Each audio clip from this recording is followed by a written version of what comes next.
Hello everyone. तो आइए बच्चों, आज हम डिस्कस करते हैं कार्बन एंड इट्स कंपाउंड का ये बहुत ही important question exam point of view से। इस क्वेश्चन में आपसे पूछा गया है कि एक कंपाउंड एक्स है। क्या है? एक कंपाउंड एक्स है, इसको हीट किया। क्या पूछा है? A compound x on heating with axis sulphuric acid. किसकी प्रेजेंस में हीट किया है इसको? सल्फ्यूरिक एसिड की प्रेजेंस। ये कंसंट्रेटेड सल्फ्यूरिक एसिड है। तो जब यहां पर कैटलिस्ट कंसंट्रेटेड सल्फ्यूरिक एसिड है, तो आप क्वेश्चन पर आगे मूव मत करना। सबसे पहले आप ये सोचना अपने माइंड में, ये जो कंसंट्रेटेड सल्फ्यूरिक एसिड यहां पर दिया गया है, इसके बारे में हमने कार्बन एंड कंपाउंड्स में क्या पढ़ा था। सबसे पहले आप अपने दिमाग में इस बात को सोचना, उसके बाद आप इस क्वेश्चन में आगे मूव करना। तो हमने कार्बन एंड कंपाउंड्स में ये जो कंसंट्रेटेड H2SO4 है, इसका वहां पर जो रोल था, वो रोल था ये बिहेव करता है as a dehydrating agent. Dehydrating agent किसकी तरह बिहेव करता है? Dehydrating agent. या हम बोल सकते हैं ये जो कंसंट्रेटेड H2SO4 होता है, ये डिहाइड्रेटिंग एजेंट होता है, और इसका काम होता है किसी भी मॉलिक्यूल से वाटर को रिमूव करना। क्योंकि इसके नाम से क्लियर है, डी मीन्स होता है रिमूव और हाइड्रेटिंग मीन्स होता है वाटर। तो ये कंसंट्रेटेड H2SO4 किसी भी कंपाउंड से वाटर को रिमूव करता है, ये इसका फंक्शन है या फिर ये इसका रोल होता है। फिर आगे पढ़ते हैं। इन्होंने इसमें कहा है कि जब reaction axis concentrated sulphuric acid से इतने टेम्परेचर पर कराई, तो इसने हमें दो अनसैचुरेटेड कंपाउंड दिए। दो अनसैचुरेटेड ना, दो नहीं, इसने हमें क्या दिया? एक अनसैचुरेटेड कंपाउंड दिया। जब हमने कंसंट्रेटेड सल्फ्यूरिक एसिड की प्रेजेंस में एक्स की रिएक्शन कराई, तो हमें क्या मिला? एक अनसैचुरेटेड कंपाउंड बाई मिलता है। एक्स को हीट करते हैं इसकी प्रेजेंस में, और हमें क्या ऑब्टेंड होता है? बाई। बाई एक अनसैचुरेटेड हाइड्रोकार्बन।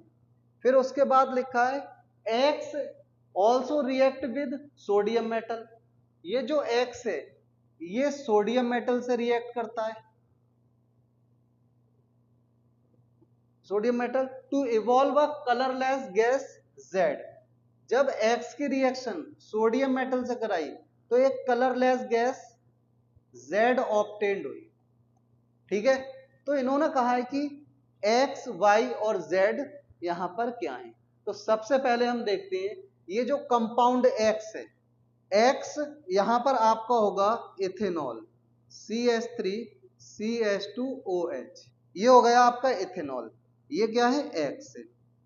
इसको हमने हीट किया 373 केल्विन पर in presence of concentrated H2SO4। तो यहां पर क्या होगा? जिस कार्बन पर फंक्शनल ग्रुप लगा हुआ है, उस कार्बन को अल्फा कार्बन बोलते हैं, और उसके एडजेसेंट कार्बन को हम बोलते हैं बीटा कार्बन।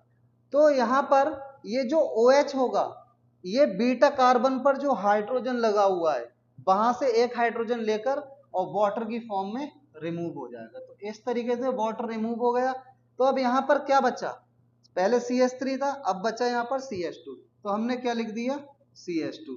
और जहां से OH निकला था, वहां भी क्या है? CH2। तो CH2 बचे। अब हमें यहाँ पर क्या करना है? कार्बन की वैलेंसी पूरी करना है। तो मीन्स यहाँ पर आएगा आपका डबल बॉन्ड। तो यहां से क्लियर होता है कि जब हम इथेनॉल का डिहाइड्रेशन कराते हैं, तो हमें ऑब्टेन्ड होती है ईथीन। और ईथीन हमारा जो है, ये जो कंपाउंड है, ये बाई कंपाउंड है, जैसा कि आपसे इस क्वेश्चन में पूछा गया है। उसके बाद इन्होंने कहा है कि अगर हम इस X की रिएक्शन, X मीन्स इसकी रिएक्शन इथेनॉल से कराते हैं, सॉरी, अगर हम इथेनॉल की रिएक्शन किससे कराते हैं? सोडियम से। तो यहां पर हमने सोडियम मेटल से इथेनॉल की रिएक्शन कराई। यहां पर हम लेंगे 2 मॉलिक्यूल इथेनॉल के। तो हमें पता है ये जो सोडियम मेटल है, इस इथेनॉल का ये जो OH वाला पार्ट है, OH वाले पार्ट में से जो H है, यहाँ पर सोडियम खुद आ जाएगा और यहाँ से हाइड्रोजन गैस इवॉल्व हो जाएगी। तो इस तरीके से ये एक कलरलेस गैस हाइड्रोजन इवॉल्व होती है, प्लस हमें क्या ऑब्टेन्ड होता है, CH3CH2O। इस हाइड्रोजन की जगह क्या रख देंगे, Na। तो हमें एक तो ये कंपाउंड ऑब्टेन्ड होता है, plus colourless gas hydrogen evolve होती है। इस कंपाउंड का नेम होता है सोडियम इथॉक्साइड, सोडियम इथॉक्साइड। तो ऐसा ही आप इधर भी देख लीजिए। देखो, पहले हमने इथेनॉल का डिहाइड्रेशन कराया in presence of concentrated H2SO4, तो हमें क्या हुई, ऑब्टेन्ड इथीन। इथीन क्या हो गया, कंपाउंड बाई, क्योंकि हमसे बाई पूछा गया है। फिर अगेन हमने इथेनॉल की रिएक्शन किससे कराई, सोडियम मेटल से। तो सोडियम मेटल क्या करता है, ये जो फंक्शनल ग्रुप OH है, इससे हाइड्रोजन को रिमूव कर देगा और इसकी जगह खुद आ जाएगा। तो जब H रिमूव होगा, एक H रिमूव नहीं होगा, क्योंकि दो मॉलिक्यूल है इथेनॉल के, तो दो H निकलेंगे, मींस हाइड्रोजन गैस इवॉल्व होगी जो कि Z है, प्लस हमें एक कंपाउंड सोडियम इथॉक्साइड ऑब्टेन्ड होता है। तो ये यहाँ पर एक पार्ट आपका इस क्वेश्चन का कंप्लीट होता है। दूसरे पार्ट में इसने पूछा है role of sulphuric acid. Sulphuric acid का रोल क्या है, मैंने आपको बता दिया। यहाँ पर जो सल्फ्यूरिक एसिड होता है ये एज अ कैटलिस्ट काम करता है, प्लस इसका दूसरा रोल है ये डिहाइड्रेटिंग एजेंट होता है, ये किसी भी कंपाउंड से वाटर को रिमूव कर देता है। तो आपको इतना ही पढ़ना है और ये इस तरीके ही क्वेश्चन पूछे जाते हैं केमिस्ट्री के अंदर।